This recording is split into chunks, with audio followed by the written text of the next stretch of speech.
Қыздар лицей былай бүйтіп. Несі деңгейі өсті ғой сразу. Меня не слышно? Қыздар енді бастайық па, чё вы? Давайте. Бәріңізге сәлем. Бұл Айтайық подкасты және бүгін бізде қонақта Асқар ағай. Сәлеметсіз бе, Асқар ағай? Саламатсыздар. Қалайсыз? Супер. Хорошо. Ал енді сізге сұрақ қойсақ, сіз өзіңіз жайлы қысқаша таныстырып кете аласыз ба? Қарағандыда туылдым, 16 жыл Өскеменде лицейді бітірдік, 2011. 2015 СДУ бітірдік, 21 СДУ компьютер сайенс, магистратура саяқта. Сосын мектептер, жұмыс істеген мектептеріміз Жаңаөзен, СДКЛ, Атырау білім, и осы Ақтөбе 4-ші жер. Сол, сіз қателеспесем IT маманында жұмыс жасайсыз. Иә. Сол IT маманына қалай келдіңіз? Сізде бала кезінен бері арман болды ма? Бала кезден деген кезде бізде 11-10 класстарда жаңағы қыдырдық Алматыны өзіміздің ағайларымызбен, класспен. Сол кезде осы универ таңдадық. Соның ішінде ең жақсы специалисттардың бірі жаңағы информационный система. Және де сіз осы мектептегі қыздарды таңдап, оларды ғылыми жобаға дайындайсыз. Иә, ғылыми жоба, робототехника. Қазір олимпиада дайындайтын, жалпы робототехника мен ғылыми жоба. Сол сіздің ойыңызша робототехника мен сол ғылыми жоба сіздің ойыңызша ол не? Жалпы ол не үшін керек оқушыларға? Оқушылар, мысалы қазіргі оқушылар өте креативный. Көп нәрсені ойлап табады, істегісі келеді, ойларын реализовать еткісі келеді. И бізде соған осы жердегі ойларын әлемге паш етіп, көрсетіп, көмектесіп жүрсек, олар алдағы өмірде де өзінің ойларын, идеяларын жаңағы реализовать ете алады деген бір сенімде болады. Сол сенімді беруге тырысамыз осы неде, мектепте. Сол ғылыми жобамен айналысу арқылы оқушыларға қандай есіктер ашылады? Жалпы енді біздер лицейде жұмыс істегеннен кейін әрқашан олимпиадалық мектеппен, олимпиадамен айналысатын едік, бірақ енді уақыт өте келе бізге жаңа заттар ашылды. Ғылыми жобамен айналысқан оқушыларға өмірі де жеңіл, самооценкасы да жоғары, өздері де соны сезіп, жаңағы жан-жақтан қыр-сырларын ашып дамып жатыр да, соны көрдік. Сол сұраққа жауап бере алдым. Иә, әрине. Енді мен қасымда қыздар бар, кейбірлері ұялшақ, өз ойын дұрыс жеткізе алмайды және ештеңеге икемім жоқ деп, жарыстарда орын алмаймын деп, бір сенімсіз жүреді. Олар осындай жарыстарға қатысса, оларға пайда тиеді ме? Әрине, сондайлар келіп, дамып, жарыста бекер емес қой, екі адам болғаны. Сол кезде жаңағы комбо.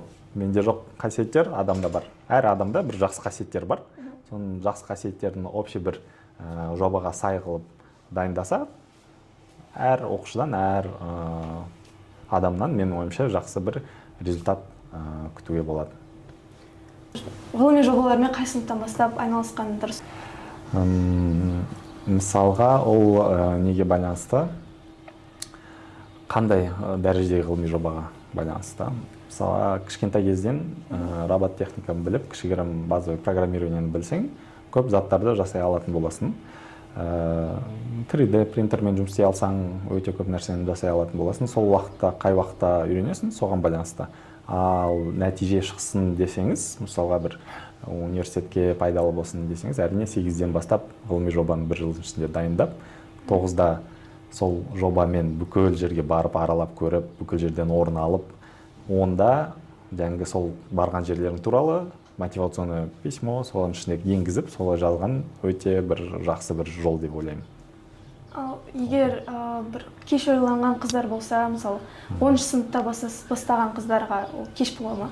10-шы сыныпта жоқ, біздер аудиториямыз жалпы 10-шы сыныптар. Неге өйткені білесіздер, қазіргі көбі енді бостан-босқа дайындалғысы келмейді. Енді дайындалған кезде орын алу үшін жаңа призовой күшті болады, немесе грант береді деген сияқты бір нелер бар, немесе өзінің мотивационный письмо үшін жарыстарға қатысады. Сол 10 класста қыздар көптеп келе бастайды. 10 класста бастаған жобасы ол IELTS нелермен бәрімен қабаттасып, енді бір жақсы, прям вау емес, но жақсы бір жоба дайындауға 11 сыныпқа дейін еще барып үлгеру керек. Соны кішкене бүйтіп тез қозғалатын қыздар үлгереді. Көп нәрсеге қатысып, көп пайда ала алады да сол жобадан. Кейбірлер бастап үлгермей қалуы мүмкін да пайдаланып соны. Немесе мотивациясы жоғалып кетуі мүмкін, уақыты жетпей. Жалпы 10 класс деген өзіңе байланысты. То есть дайын жоба болса, дайын болса, егер де сен бұрыннан жасап жатқан өте керемет әрине. Но 10 класста все-таки жарыстар, инфоматрик сияқты көп нелер, варианттар береді. Келесің, 3 ай дайындаласың, жобадан орын аласың, арғай болды, нең бар, галочкаң бар деген сияқты да. Международкадан орын алдың деген сияқты. Ғылыми жоба арқылы сіз және оқушыларыңыз қандай жоба болды? Қандай ең қызықты жоба болды сіздерде жасаған? Бізде енді атағы шығып кеткен деп айтайын ба, жобалар көп болды. Соның топ 3-ке, 3 күшті жобаға кіретін жобалардың бірі, бір оқушым не жасады, очки жасады. Очки басында там шнурмен, очки, камера тұрады, жаңағы адамдар естімейтін, көре алмайтын адамдар үшін естімейтін емес. Сон жаңа AI енді шығып жатқан кезде AI мен алдында не тұр, жолдан өтуге бола ма, жақында препятствиялар бар ма деген сияқты очки, жаңағы немен жұмыс істейтін, AI мен жұмыс істейтін адамдар құлағына айтып отыратын, қалай жүру керек, не істеу керек деген сияқты бір сырттың да дауыстарын айтып отырады да, үлкейтіп түсініп отырады сол кісі. Сондай очки жасады. Ол тоже там жан жақтан орын алып не істеп кетті. Тағы бір жоба бар, күшті жоба. Мусорды лақтырасың. Ол енді қаншалық пайдалы, бірақ енді мусорды лақтырған кезде шынымен болған нәрсе түсінеді, қандай биомусор ма, жаңағы пейпер ма, немесе макулатура, пластик па, соны 3-ке бөліп, камера арқылы сұрыптап, өзі 3 контейнер бар, сол 3-ін біреуіне лақтырып береді да. Адам тек қана былай лақтырады да мусорын. Сол болды. Жалпы айтқанда сол и үшіншісі тағы бір қызық жобалардан жаңағы бір оқушымыз не жасауға тырысты. Ауаны тазалайтын оборудование. То есть приложениемен жаңағы девайс жасады. Тоже қызық болды сонысы. Ауа тазалайтын бір девайс. Кейбір оқушылар, менде идея жоқ деп жүрген оқушылар бар. Соларға қандай кеңес бере аласыз? Идея жоқ болса, мұғалімдік тыңда, мұғалімнің идеясын жаса. Мұғалімде всегда идея бар. Хорошо. Ал осындай жобалар секілді жерлерге оқушылар өзі дайындала алады ма? Иә, әрине.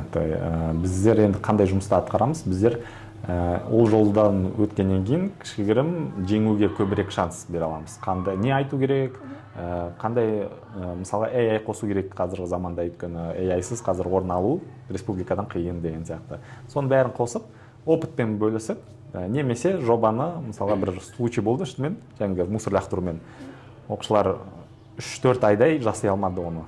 То есть Python кодпен қиналып, то есть маған келген кезде 2 күнде жасады. То есть маған келген кезде мен оларға қазіргі нелерді көрсеттім, возможностьтарды қалай жеңіл жасауға болады. Интеграматпен, немен деген сияқты бір қосып көмектесіп жібердім де сол жағынан. И олар 2 күнде жасап шықты содан кейін. Жалпы сол тездік жағынан өте қатты көмектеседі мұғалімдер. Кейбір көп ата-аналар балдарын бала кейпінде көріп, олар біздің көмегімізсіз, олар дым істей алмайды деп ойлайды. Бұндай ситуацияларда бала өзін қалай не істеу керек, қалай өзін қорғау керек деп ойлайсыз? Жалпы егер де сұрақты былай қойсақ, мысалға ата-ана не істеу керек, бала не істеу керек деген сұрақ болса, баланың несі, ол бала кішкентай кезде құлап үйреніп тұрып не істейді, бізде ата-ана болған соң бүйтіп құлатпауға тырысамыз, не істеу кермеуге тырысамыз. Бала деген жүру керек, жүгіру керек. Сол үшін балаларға жүріп жүгіру керек, действие, экшн жасау керек. Ата-аналар болса, оларды поддержка беріп, нелеріне, результаттарына қуану керек. Жалпы менің ойым сол. Хорошо. Ал енді келесі сұрақ IT-ге қатысты. Бұл яғни IT маманы қазір өте өзекті маман деп ойлайсыз ба, мамандық? Иә, осы жыл цифровизация жылы. Мысалы, министріміз бәрі қолдап жатыр. Мысалға, айтайық, ең көп грант бөлінетін сала, ең көп болашақтан тоже грант бөлінетін сала, тоже IT. И ең оңай жұмысқа тұру шансы бар бір меслек бар деп ойлаймын, IT. Осы IT саласына қатысты мамандыққа түсу үшін қандай қабілеттер болу керек деп ойлайсыз? Енді ол не сұрақ, мысалға сол айтады ғой, факторида жұмыс істейтін адамдар үшін, то есть IT-да жұмыс істеп жатқандар үшін шығар. Біздер енді мұғалім болғасын, солармен достарымызбен сөйлесіп, солардың айтқан сөздерінен енді қандай не керек, бұл дұрыс сұрақ қою білу. То есть сен дұрыс сұрақ қоя білсең, жұмысқа тұрған кезде үйренесің бүкіл нәрсені. Кішігірім базовое программирование, енді ол сұрақ без вопросов бұл білу керек нәрсе. Жасөспірімдердің көбісі IT ол тек қана код жазу жайлы деп ойлайды. Ал былай қарасақ, шыны керек IT-дің көп бағыттары бар. Сол бағыттарымен бөлісе аласыздар ма? Енді ол ұзақ әңгіме. Жалпы көргенімізде қазір уже заман точно өзгеріп кетті. Бірақ бұрынғы кезде бізде айтишниктер жаңағы информацион безопасностьқа, вычислительная техника, система информацион безопасность деп бөлінетін. И сол жақтан оқушылар менеджер болатын, образованияға көп кетті біздің поток. Сосын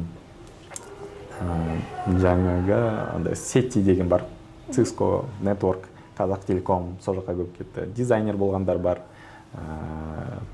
Приложение енді дамып жатқан, сол кезде приложенияға бәрі кірді. Қазір енді AI, Big Data деген темалар көп. Сол үшін менің ойымша сол направление.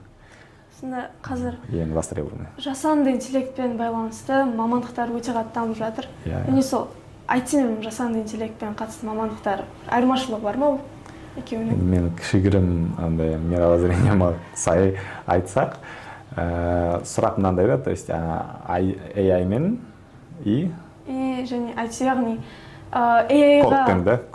яғни AI-ға байланысты мамандықтар бөлек, IT-ге то есть мысалы AI-мен жақсырақ сөйлесе алатын, жақсырақ не істейтін адам, мысалға менің ойымша енді қалай айтса болады, тезірек жұмыс істейді, нежели AI-ді қойып соны қолданбай жұмысында өзі бәрін жасайтын адамға қарағанда.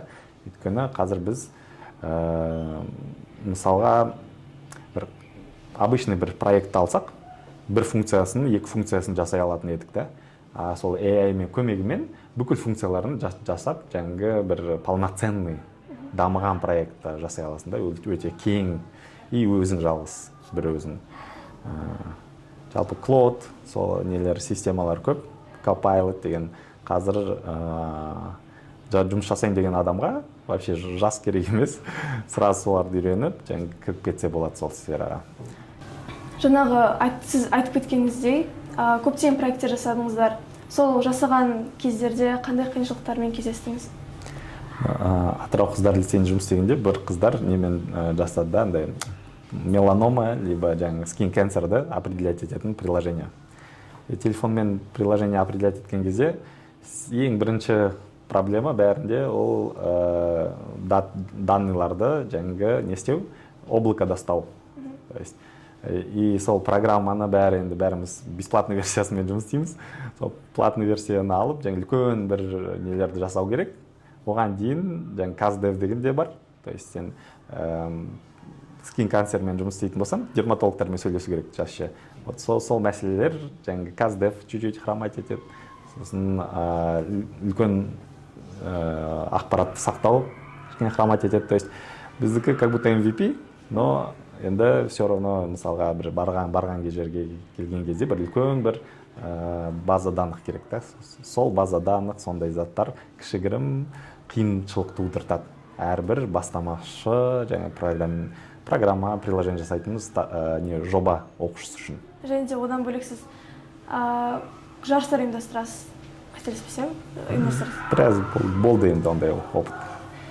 Сол жарыстар қалай өтеді? Мысалы, бірінші мектепшілік өтеді, ары қарай сонда қалай бала мысалы республикалық дәрежеге дейін жете алады?